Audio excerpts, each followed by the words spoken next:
Good afternoon, everyone.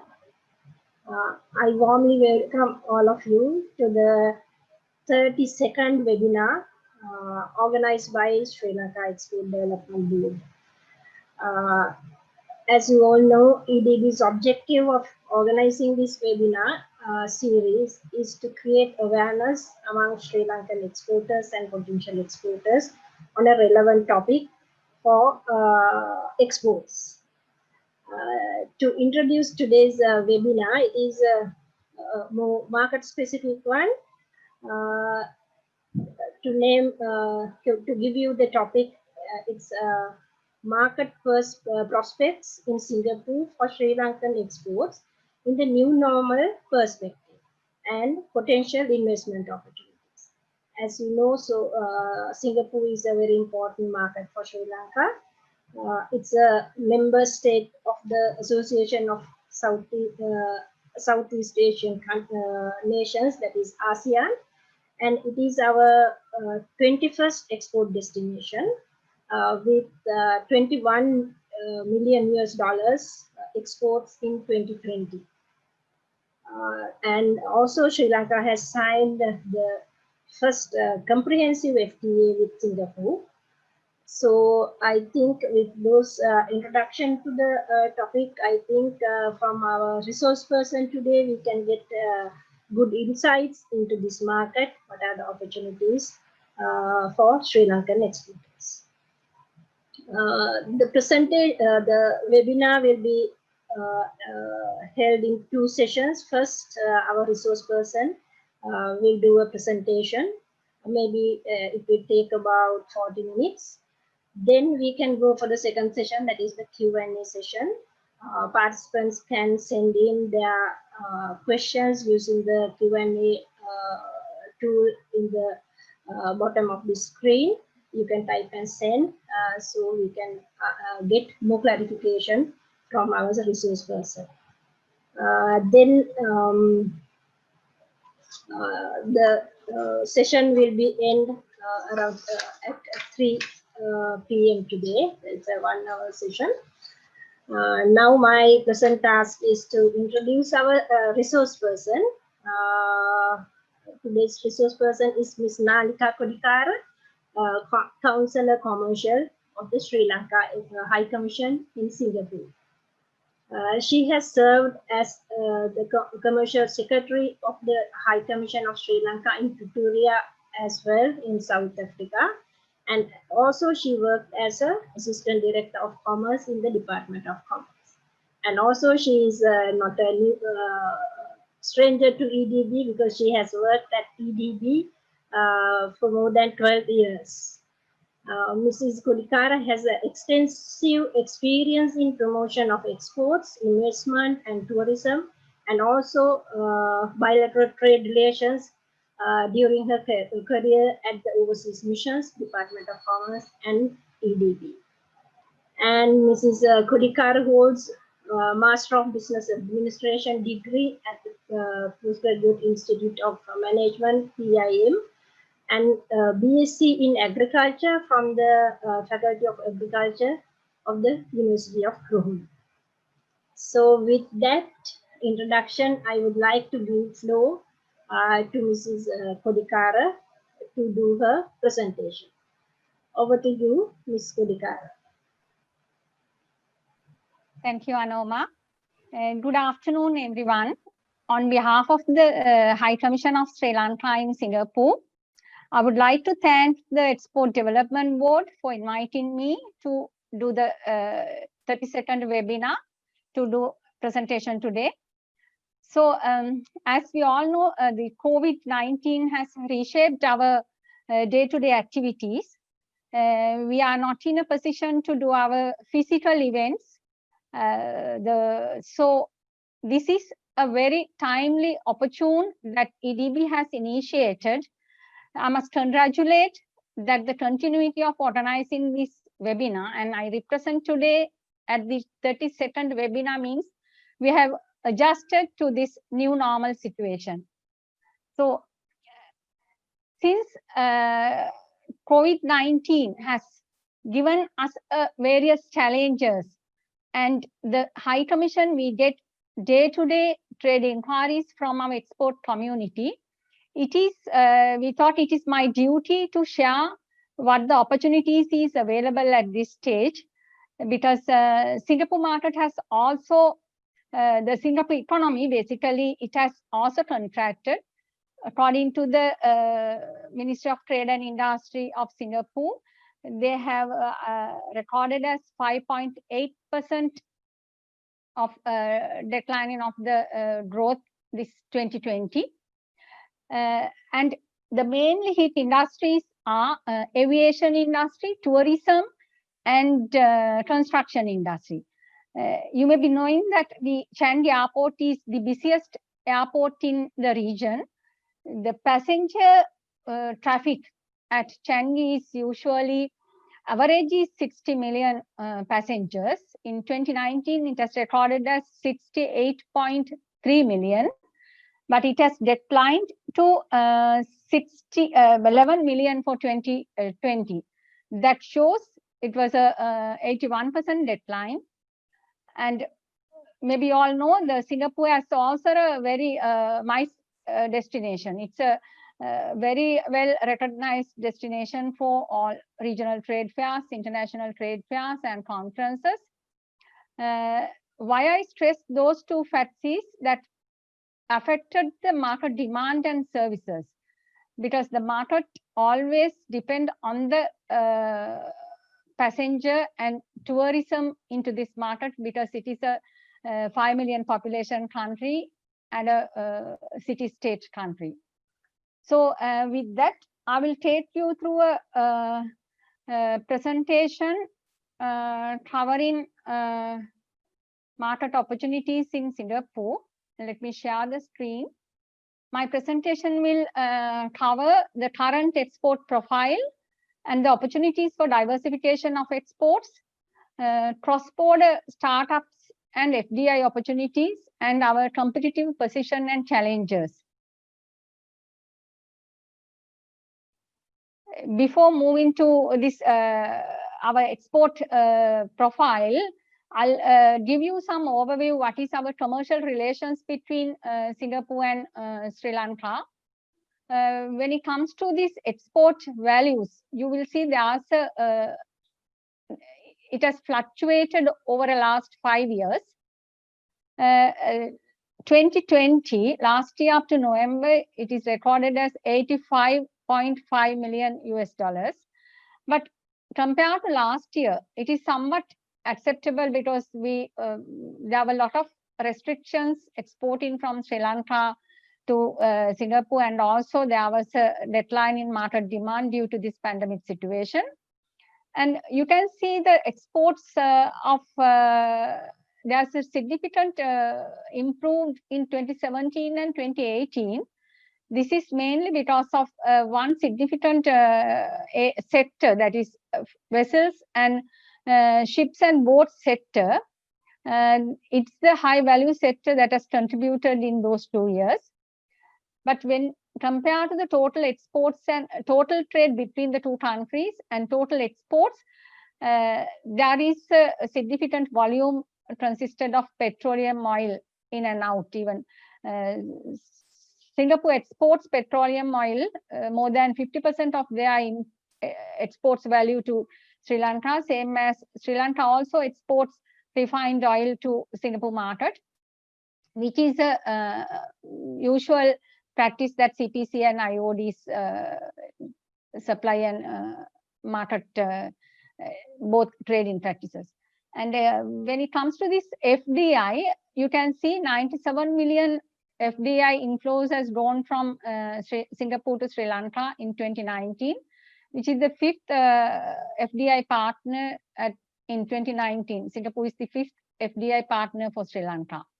Tourist arrival, actually, there is a very significant decline in 2019 because of this Easter bombing attack. But usual tourist arrival to Sri Lanka is 20,000 tourist rate. I'll take you through export profile. I have analyzed top 10 products exports from Sri Lanka to Singapore. to give you what kind of products we are exporting, and also to get some idea who are the suppliers, top 5 suppliers in the same product category into this market. Then we can see whether we have any opportunity to increase our products, or we should grow, we should diversify our products to another, because this is somewhat limited export basket, we must say. When we look at last 5 years exports, we see the same product categories are exporting from Sri Lanka. For petroleum oil, you can see it's 41% is of total exports of Sri Lanka to Singapore. But there are other suppliers, are regional suppliers, and Malaysia is there, and Russia and other countries. And second product is alcoholic beverages. Whiskey is the product that has been recorded as it has taken 12% of total exports. And apparel also, there is a significant percentage. And other cereals, this is wheat product. Wheat, Prima is a pioneering investor to Sri Lanka. They have a wheat mill in Singapore. So Prima imports wheat and re-exports wheat flour to other countries. Sri Lanka has come to the top 5 suppliers, taking 8% of their total supply capacity, total imports to Singapore market. And electrical, electronics, pneumatic tire, clothes, those are the other products categories. And cosmetic oils, which is coming under the essential oil category. Tea also has come to the top 5 suppliers into this market. Sri Lanka has come taking 13% of the supply percentage. Crabs and edible fish. Crabs also a very prominent product in Singapore market, but edible fish had taken number 1 supplier. This is mainly sea bass category. So when it comes to these products, those are traditional exports to Singapore, but we will see how we can diversify our export basket. Ceylon tea is also a prominent. I have prepared few slides to explain what's the market for Ceylon tea, to give you some idea about what the market outlook is, because Ceylon tea has to compete with so many beverage in this market, because there are beverages from carbonated drinks to canned drinks, herbal based drinks, and packaged other tea category, cold tea, lemon tea, milk tea, flavored herbal tea. There are so many competitors into this market. So we cannot expect the Ceylon tea as a traditional beverage. The diversification is very much important at this stage. Our market leaders, the normal black tea market is governed by Lipton tea, but in there are Sri Lankan brands. There are more than 10 Sri Lankan brands in this market. Dilmah takes the lead in various main supermarkets. The market distribution channel, I have prepared few points for you all to get some idea. Retail supermarkets and convenience stores, and there are some high-end upmarket stores dedicated for tea, PW and the Clipper teas, where they import Ceylon tea and market under their brands. But Clipper teas, the owner is the Sri Lankan origin, but they have some other Sri Lankan tea brand also in this market. To give the competition, you can see how we can avoid this competition. So our companies, our tea exporters also should look at what the younger generation taste, their preferences, because we have seen shift in the demographics. All the generations, they still go for the black teas, considering the health benefits. Even during COVID period, we saw we promoted aggressively to give some emphasizing the health benefits of Ceylon tea. So innovations is very much important to capture the young consumer groups, because the price doesn't matter for them. They always go for their taste and preferences. Bubble tea has also very popularity among millennial group. So there are separate beverage shops, beverage outlets separately to service. So we should come into this field. Our companies should look at how we can introduce some kind of innovative product to go with bubble tea category. Then we can expand our market share. One other product I have recognized, Ceylon Spices. Ceylon Spices is also a very remarkable product inherited to Sri Lanka, because Ceylon tea, Ceylon cinnamon, Ceylon pepper, there are unique characteristics. Under the diversification program, but in this market, I must say Ceylon pepper always get in from Sarawak pepper from Malaysia. There's only road connections, just the cost is very much less than our pepper. But still, our pepper has very high pepperine content. With that, we approached many the market distributor channels. And Ceylon Spices, we can recognize as a GI protection. We can register, because the GI Act has been enforced in Singapore also since 2019. So far, nearly 100 products, EU products, have registered in this,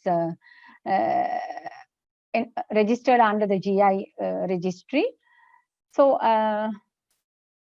EDB can take action, because I know they have lobbied the application with the registration in the EU. So similarly, we can approach Intellectual Property Office of Singapore to see, because the spices and condiments is one category recognized under GI protection. Once we registered, the registration is valid for 10 years. And again, it is renewable registration. To capture that specific market, niche market opportunities, we should go for these kind of options. How much we say it's a true cinnamon, Ceylon cinnamon, but we need to give the value associated with its origin. Then I think we will be able to capture the specific market segment. I'll take you through my previous slide, how other products that we have opportunity. When it comes to seafood, Ceylon crab, also very valuable product for Singapore. They consider it as a very high value product. What we get is, there's a lot of campaigns, they say we can't get mud crabs from Sri Lanka. We have to import crabs from Philippines, but that is not the real value is not there, because our Sri Lankan crabs, they consider as very much valued, because it has more than 80% flesh. But other countries, there's a hollow in these crabs. So if we can expand those kind of supply capacities, we may be able to increase our exports into this market.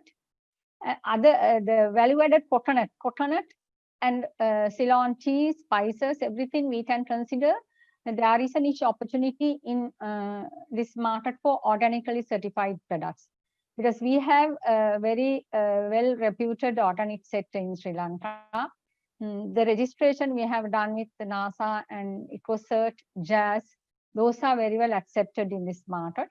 So in this year, 2021, we have identified one trade fair, at least to participate virtually, to promote this sector. Alcoholic beverages, we know that whiskey is one category, but the Lion Beer distributor here is aggressively promoting, and our mission is supporting them finding opportunities. Fresh fruits, actually we have seen this market only very recently.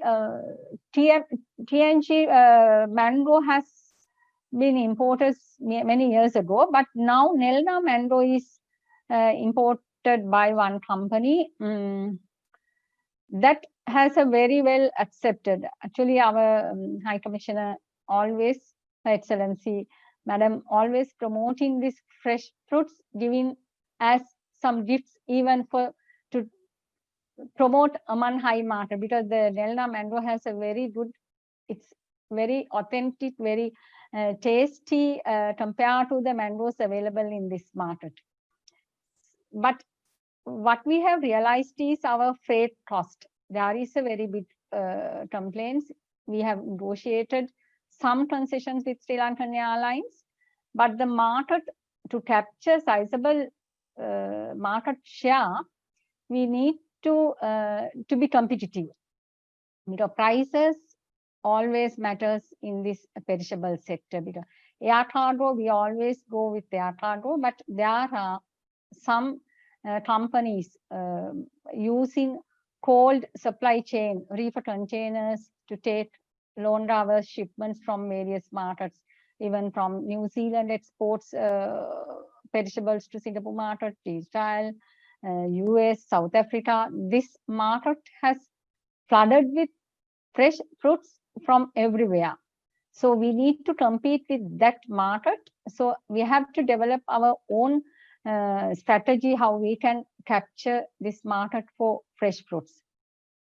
Apparel and industrial product sector, I will take you through few sectors. And printing sector, actually, we recognize the EDB introduced last year for us to promote. We facilitated 16 companies to a virtual event last year to give some what we can offer in the printing industry. Packaging and labeling has a market segment here. Boat and shipbuilding also another very valuable, high valued product into this market. We need to capture recreational boats industry in this market. Apparel, due to this COVID-19, apparel sector diversified to the PP production of personal protective equipment. In that, last year there was a very good progress for face masks. Government Temasek gave certain orders to Sri Lankan companies. And logistics and ICT BPM sector, I must say, we are approaching companies, but there is a duty for our companies, Sri Lankan companies, also to identify their study, do some market research, and connect, give some idea how we can capture, because we know the EDB organized a couple of webinars for us to get some idea, but still we need to understand our competitive position, because logistics sector is very much very well established in Singapore because of this ASEAN networks. All the supply chains are interconnected. We need to penetrate this market with a very strong strategy, and the networking capacity is the key. We need to capture that market. With this, I will take you through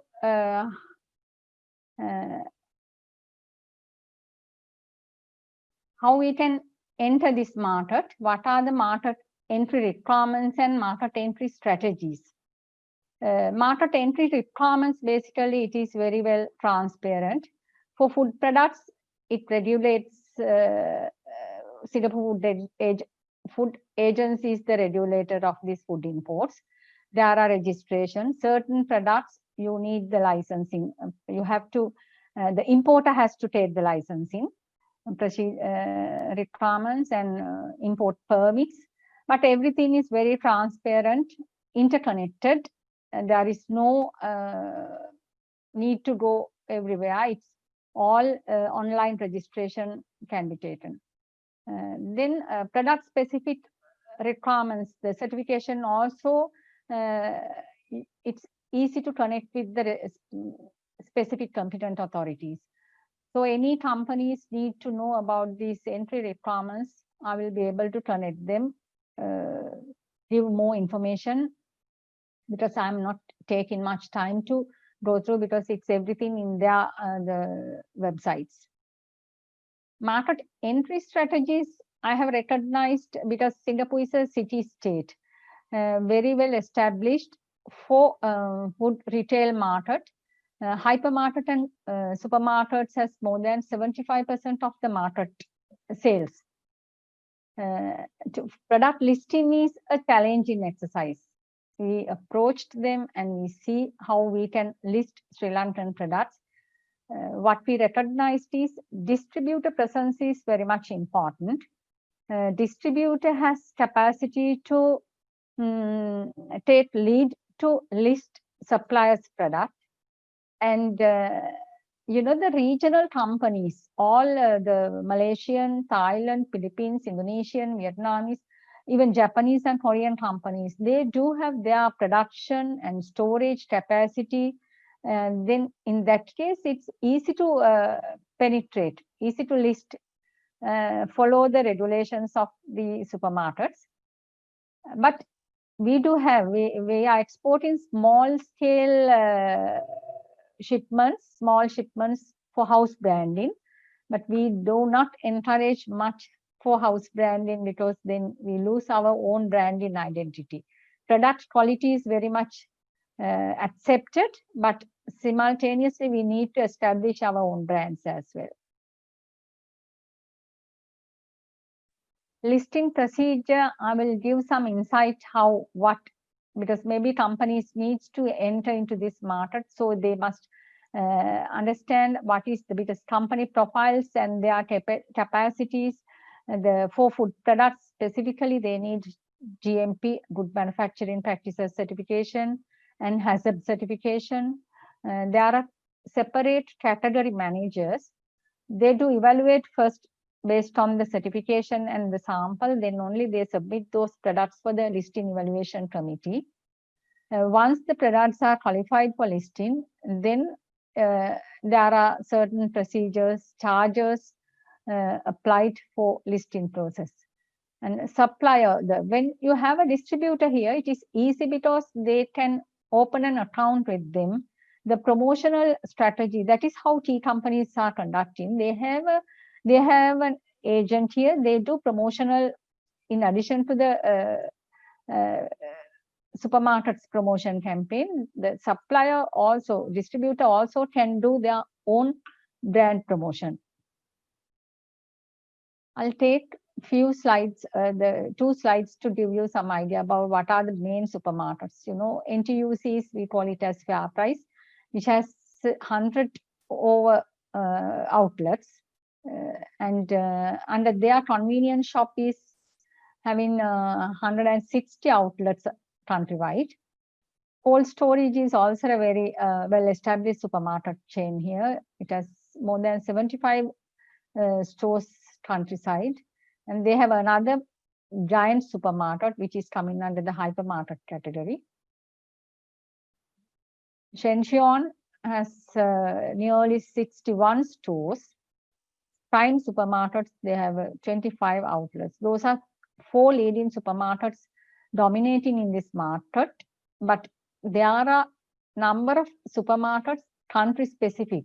Isetan for Japanese specialized supermarkets and Korean specialized one.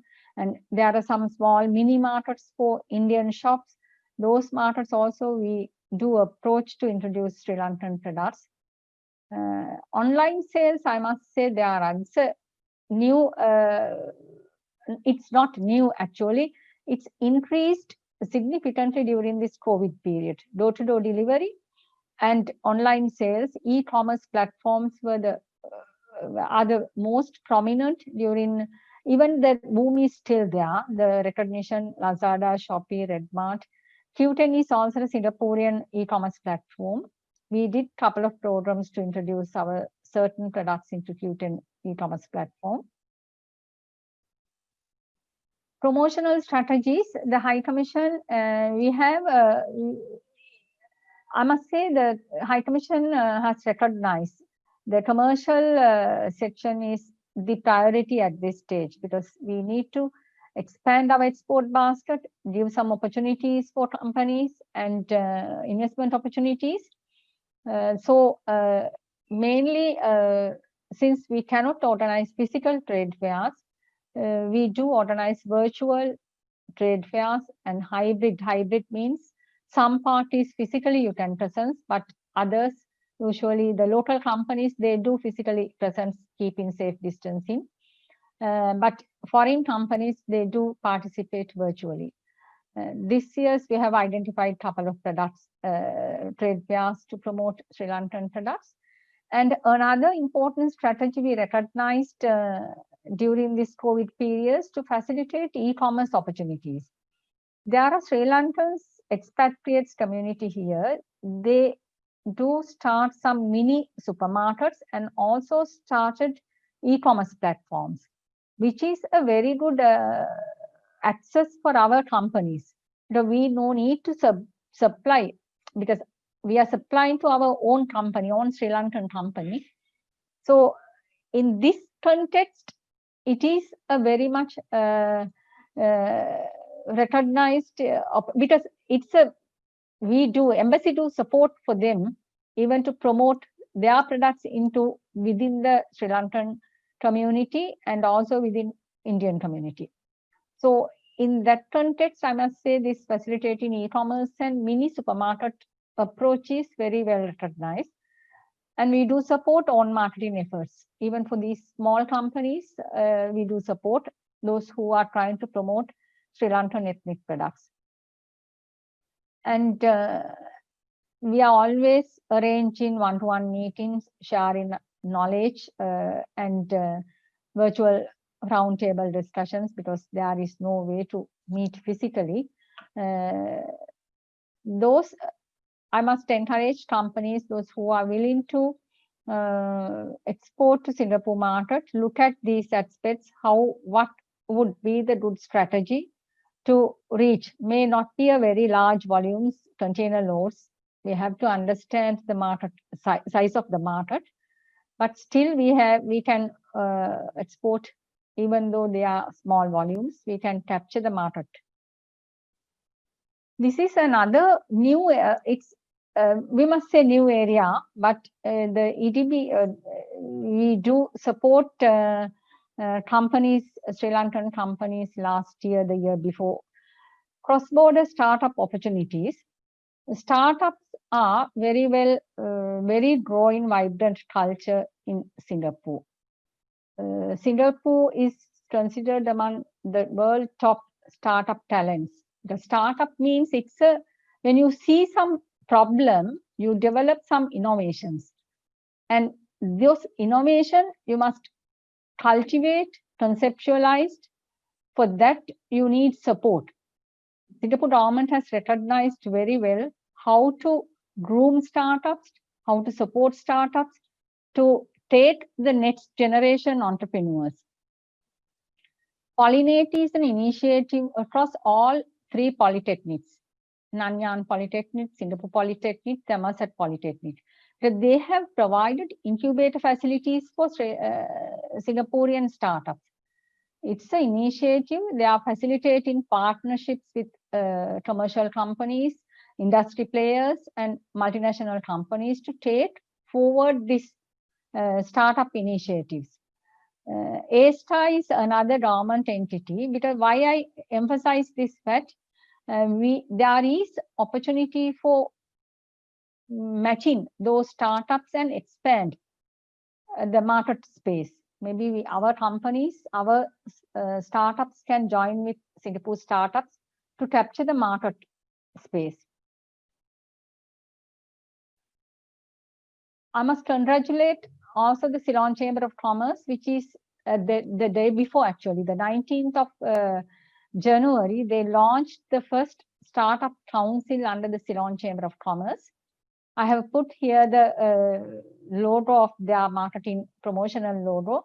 Why I put this, I want to take this message across even our Unilever, university students. They are working they are studying at home, they are doing e-learning, maybe the final year students, they can conceptualize what they can capture working with these startups, what should be because we should not waste our time. It is not time to waste, because innovations always takes lead role in Singapore. Their economy is grooming through innovations. all multinational companies, their research base is in Singapore. They take their production base to somewhere else, maybe in Vietnam or China. But innovations always stay in Singapore because the universities, polytechnics, they support startups to grow within MNCs. You all can listen to, you can watch the latest video that they launched, their launching video. There are many success stories for newcomers to learn. Another initiative of this startup, I must share this University Business Linkage Cell of the University of Moratuwa. They support incubation facilities for startups. They have entrepreneurship trainings, mentoring, and support patenting opportunities. And this is another initiative that we should promote this. Even government, we should take lead role. As a mission, we always give priorities looking at the trend in Singapore. We always facilitate collaborations with Singapore entities, with Sri Lankan relevant entities.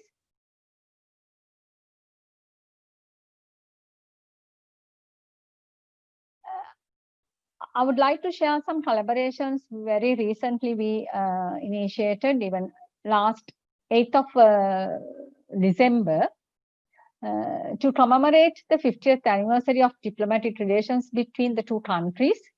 There was a small function.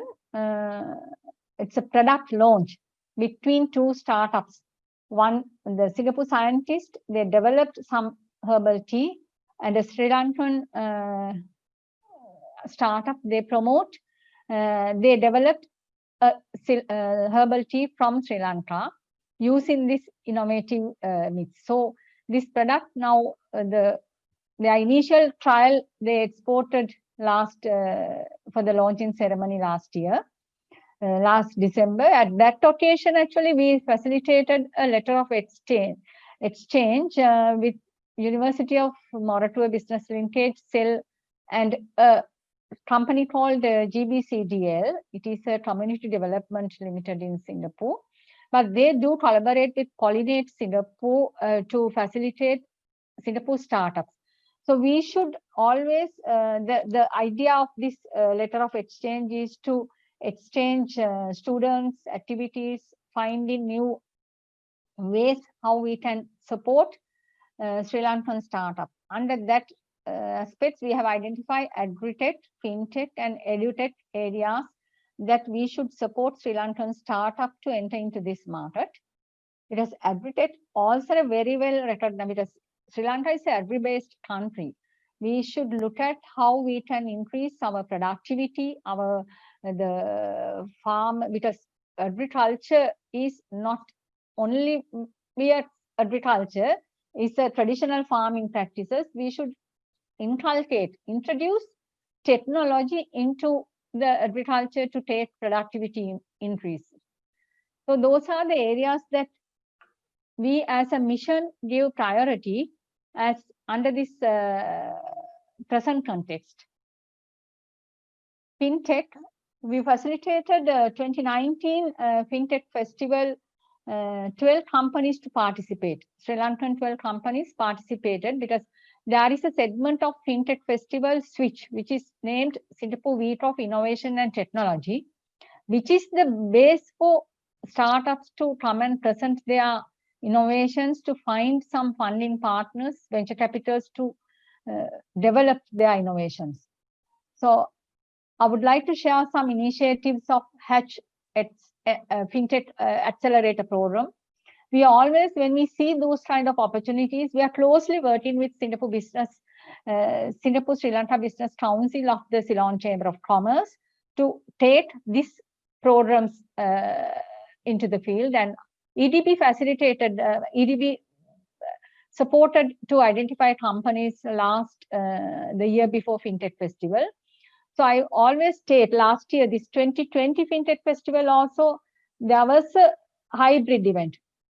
It was very well recognized event. We facilitated complimentary participation for EDB, University of Moratuwa, and also Central Bank to identify. We facilitated only for the government officials to understand the context of this event. Then they'll be able to give priority for their action plans.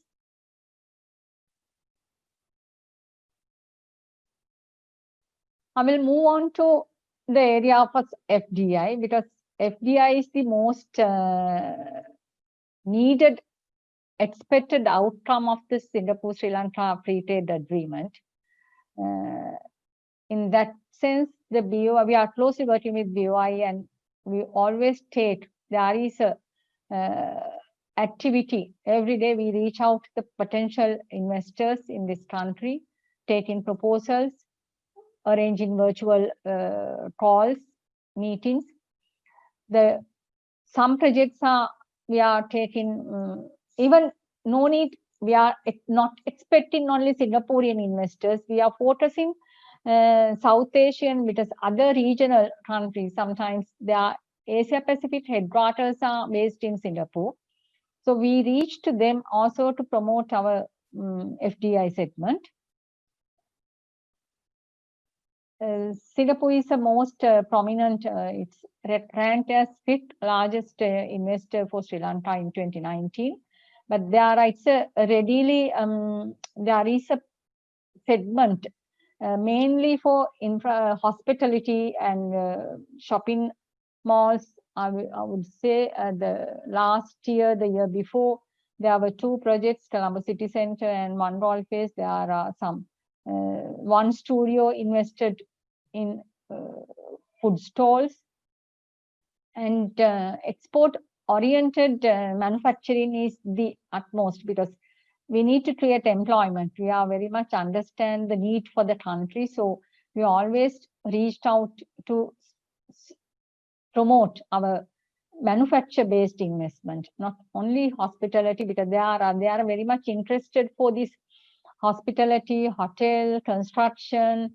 But at this stage, we have recognized manufacturing sector also very much important. We need support services to capture that kind of investment. I just put this slide for you all to give some idea how Singapore has transformed their industrial base. Because then we can understand which stage Sri Lanka is in. The 1960s, Singapore was a labor-intensive import substitution and low value-added market. Their main focus was labor-intensive. Then 70s, they have gone for export-oriented, semi-skilled automated category. 80s, high value, and 90s, knowledge base. All the semiconductor companies have been established in that era.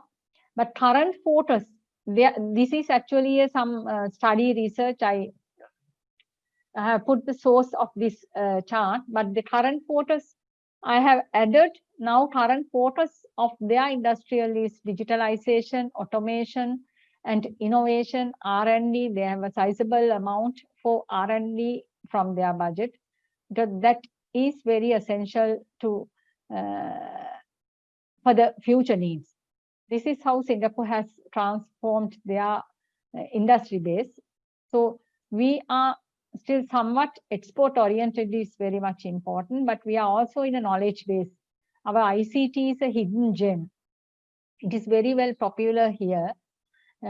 We should promote our talent into this market to earn foreign exchange. I will focus the challenges and our competitive position, and you can see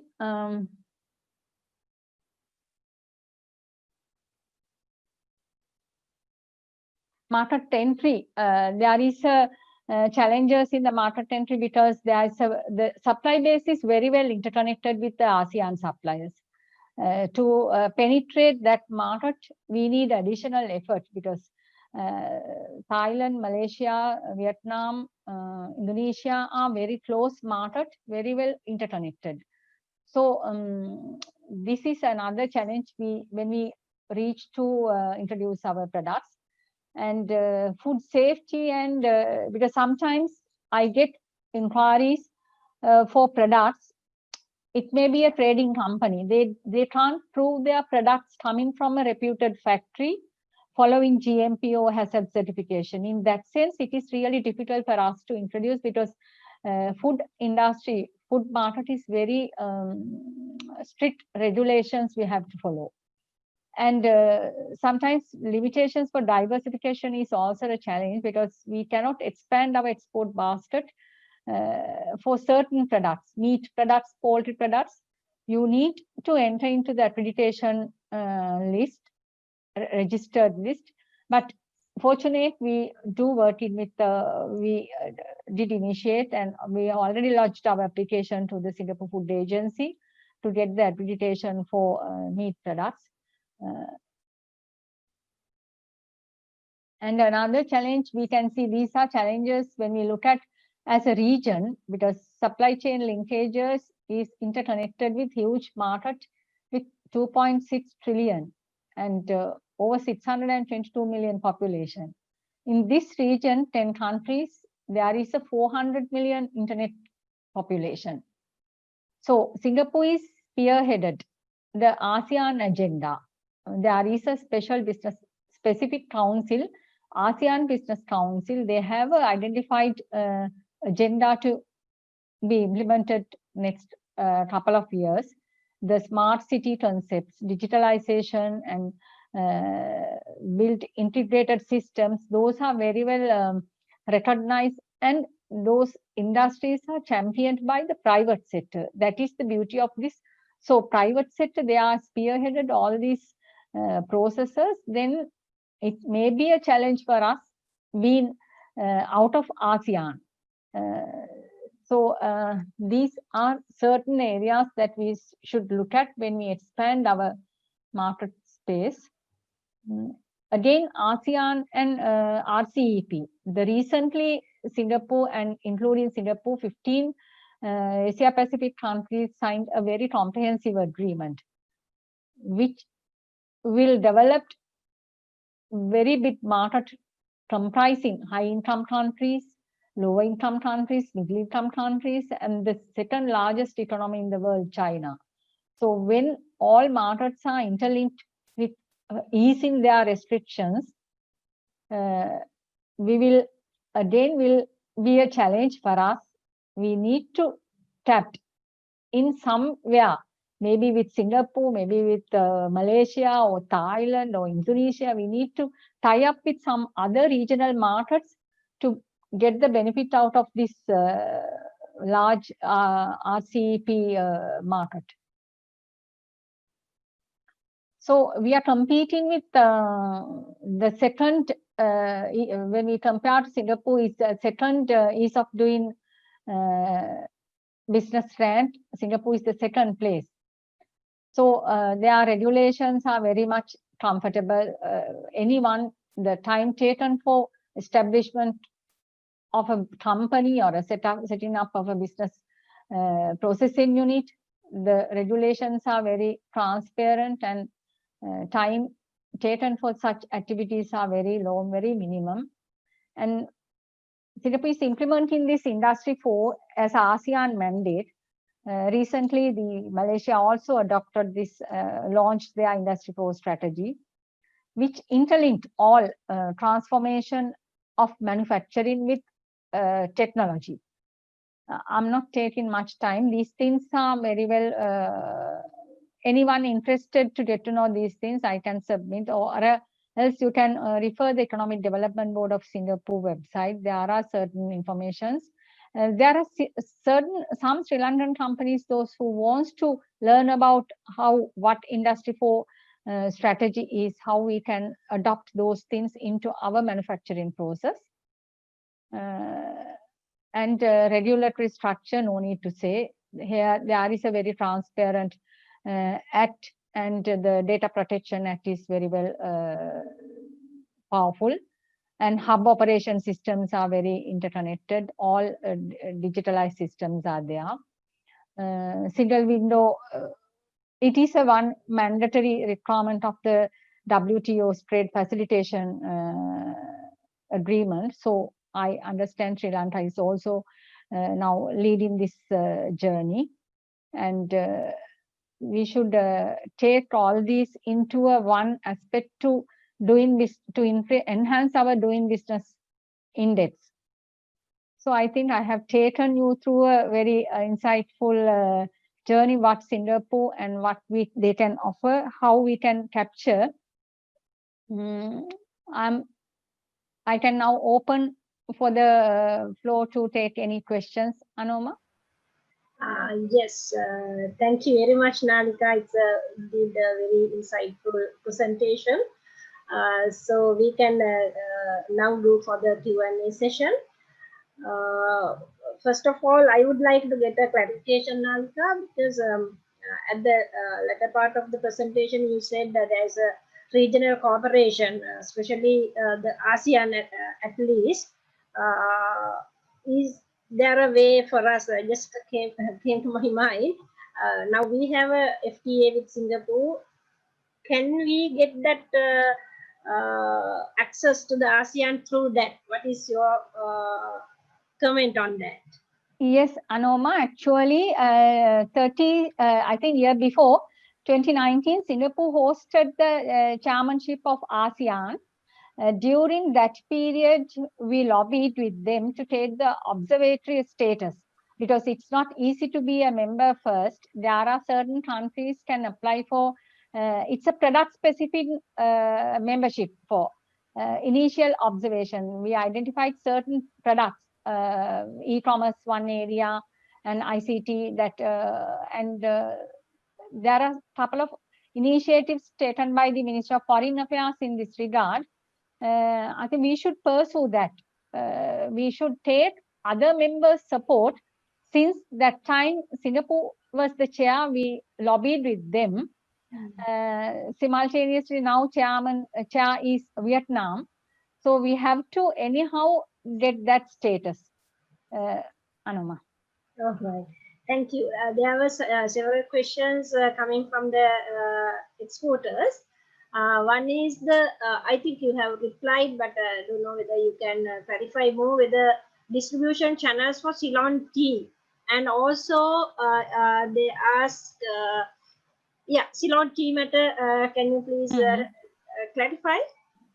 Yeah, Ceylon tea, usually you need a distributor to be appointed. Then distributor can apply for product listing in those supermarkets. Additionally, if you can't, because without having a distributor, direct imports are not taking place for those larger supermarkets unless it is a house brand. So distribution channel, one is hypermarket, supermarket area that you need a distributor. And for small mini markets, mini shops, there is still access our companies can approach. And those are the areas. Even e-commerce platforms, that is another very prominent mode to introduce our products. All right. Then about the fresh fruit and vegetable category, are they need certifications? I think yes, that was yes. Registration is very important for, you need the importer, and from our side, we need to submit quarantine certificates. And those are basic certificates, certificates of origin and quarantine. But from the importer side, importer has to register with the Singapore Food Agency to import fresh fruits, fresh vegetables to the to Singapore market. But it's not a bit, the importer usually they can follow that procedure. Right. Then about fishery products, could you please let me know, is there opportunity to can tuna and vacuum tuna fillets? Can tuna. The tuna is one product that imports to this market. Tuna, sea bass are the most prominent when it comes to the edible fish category. Canned tuna is coming under, I think, the salmon category. It's a it's a ready-to-eat product, So then again, the importer has to follow these fish imports category. We can see the opportunity, explore, talking to our even. I think if the product is small scale, we can try with our small mini supermarkets. Salmon is importing currently, the normal Del-Made salmon, those kind of things. Can tuna, we can check with them. Right. And I would like to know, most of the time, what we get from our venture companies or even the current exporters, how to find buyers. Is there, if the companies individually request ADB to find buyers in Singapore, how we can support them through the High Commission? Yes, Anuma, this is the utmost duty what we are doing right now, finding buyers for our companies. Usually what the mission we do is we facilitate audiences for them to present their cases. This is how we always do in organizing trade fairs, because the trade fair is one platform, all the regional buyers are get together. But sometimes when we organize virtual platforms, I have seen the interest is not that physical events, because anytime if they are not interested, they can log out.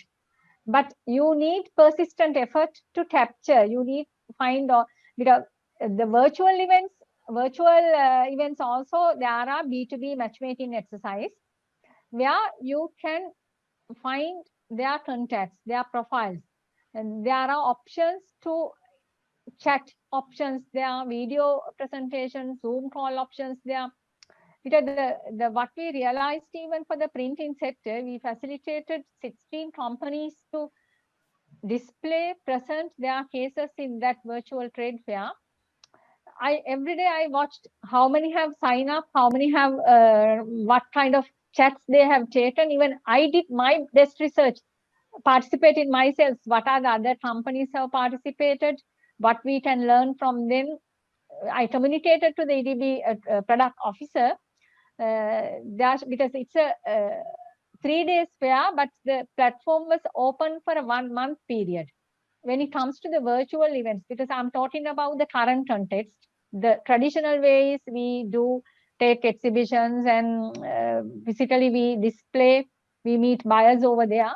But that era, I don't know whether when we can get the physical events, but since we are currently organizing virtual events, I always tell companies to not to undermine that. Take persistent effort, because as much as you connect people, you explore opportunities. So mission can facilitate those kind of virtual events, and also individually, if they can do their desk research, because Singapore always, there are a lot of contacts they can do. They can communicate those contacts. We can talk to them, we can meet them and present their cases on behalf of the company. Because Singapore restrictions, we are now in the 3rd phase of this restrictions. Still, we can take physical meetings and virtual meetings both. As a mission, we can lobby on behalf of their request. Those are the 2 options that, again, B2B networking, roundtable discussions. I always work with the Singapore Business Federation. They do have a matchmaking portal. These are that opportunities we can create. So if we can, upon the request, if we can send you the profile and promotional material, the High Commission can support exporters to have these B2B meetings. Yes, yeah, definitely. We are doing actually. Currently, we are getting profiles and we do organize them. Right. And you said that nowadays we are more on virtual events. Other than virtual events, do the High Commission has a event calendar for physical events by any chance? This year, Anoma, we have identified 3 main trade fairs. Food and Hotel Asia, one event that is focused for promote organic sector. where they have come up with a very different strategy. Product category virtual events, it's a virtual event. Print pack also we can't expect as a physical event because since the borders, the regional markets are still surging their pandemic, though Singapore is somewhat in a very good position. But I don't think the MICE event will take place any soon during this year. All right. So I think we have covered the questions asked by companies, and also we have come up to the time limit as well. So I would like to say thank you for all the participants first for their participation, and also for the interactions you made through this Q&A session. If I can get another 2-3 minutes, Nalika, there's some more questions coming in. Yes, Anuma, you can take those questions. Yeah. Coconut-based foods. How can you support us? Coconut-based, there are coconut milk is one market. It's a thick market, and coconut, virgin coconut also another, but regional suppliers also there. What kind of coconut food? Can I get the specific products that they are referring? No, they have not mentioned, but only the coconut. But overall, coconut-based food category, desiccated cream, milk, virgin coconut oil. Those are the main 4 products categories coming into this market. We will be able to support them looking at their the supply capacity and the certification, because virgin coconut oil, you have to be very careful when we introduce, because we should not allow any chance to have the market damage, because there are certain companies, Sri Lankan companies, they do export virgin coconut oil even to cold storage. So we can look at their profiles and the product quality first, the certification especially. And another company is asking, is there any possibility to know the details of importers of tea? Can embassy help us? Yes, yeah. We have compiled a list of importers, but we must understand right now we are the market is still limited. We can share, but simultaneously we introduce e-commerce platform details also to connect with them. Since market is very much limited, immediately they won't get the response, but still we will try to help them. And another question just came in. If I want to get a sample of manioc starch sent through to a distributor to provide for a supplier, is the distributor have to get the product listed, or is the sanitary and origin certificate for this sample? What he asking is whether these documents are needed for product samples, maybe food category. Yes, even the samples, they take samples into the evaluation committee. First, looking at the certification, all the required certification. They look at everything. Oh. So with that, we don't have any other new questions. So thank you for the participants, and also my special thanks goes to Ms. Nalika Kodikara, Councillor Commercial in the Sri Lanka High Commission, our resource person, for very insightful discussion and presentation and clarifications given to the exporters. I think exporters and potential exporters got a lot of insights, and as a result, we can increase our exports. Maybe that is our final target. So companies can give this presentation and the discussion even from at a later stage through our Facebook page and also YouTube channel. And I would like to give floor to Ms. Nalika if you need any concluding remarks. Thank you, Anoma. Once again, I congratulate the EDB for continuously organizing this webinar series. This is very much useful at this stage, especially because we are we are operating remotely everywhere, even within Sri Lanka, I know. So in this context, I congratulate and my thankful to you for hosting today's event. I think the webinar is maybe useful for the export community too. Thank you. Thank you very much. Thank you. With that, we end this presentation and look forward to meet you with another useful webinar next week. Have a great day.